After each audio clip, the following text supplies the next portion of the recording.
নমস্কাৰ বন্ধুসকল, কি খবৰ আপোনালোকৰ? বহু দিনৰ মূৰত লৈছোঁ আকৌ আপোনালোকৰ মাজলৈ অন্য এটি বায়োগ্ৰাফি চিৰিজ।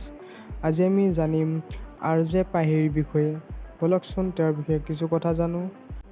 পাহিৰ আচল নাম হৈছে প্ৰণামিকা ভূঞা। তেওঁৰ ঘৰ হৈছে গুৱাহাটীত। তেওঁৰ ঘৰত মাক দেউতাক আছে। মাকৰ নাম হৈছে মিনতী চৌধুৰী আৰু দেউতাকৰ নাম হৈছে ডক্টৰ বীৰেন ভূঞা আৰু তেওঁৰ ঘৰত মতা নাম হৈছে দুবৰী। বৰ্তমান তেওঁ বিবাহপাশতো আবদ্ধ হৈছে। তেওঁৰ হাজবেণ্ডৰ নাম হৈছে বিকি মহন্ত।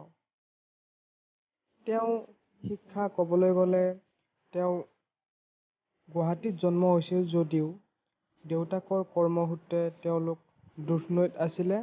তাত তেওঁ ক্লাছ 7লৈ পঢ়ে। তাৰপিছত তেওঁলোক আকৌ গুৱাহাটীলৈ ৰাওনা হয়।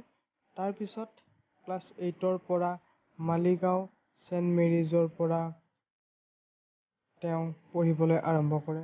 তাৰপিছত তেওঁ শ্ৰীমন্ত শংকৰদেৱৰ পৰা মেট্ৰিক পাছ কৰে। গ্ৰেজুৱেশ্যন কমপ্লিট কৰে সন্দিকৈ গাৰ্লছ কলেজৰ পৰা। তাৰপিছত তেওঁ মাছ কমিউনিকেশ্যনৰ কাৰণে দিল্লীত ডিপ্ল'মা কৰিবলৈ যায়। তাৰপিছতেই তেওঁ ৰেড FM-ত ইণ্টাৰভিউ দিয়ে আৰু তাত তেওঁ জব পাই গৈছিলে।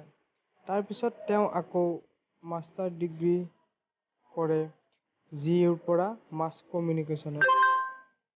গতিকে বন্ধুসকল, পাহিৰ বিষয়ে আজিলৈকে ইমানেই আছিলে। ভিডিঅ'টো ভাল লাগিলে লাইক, কমেণ্ট, শ্বেয়াৰ কৰি দিব আৰু চেনেলটো ছাবস্ক্ৰাইব কৰি দিব। ধন্যবাদ। জয় অসম।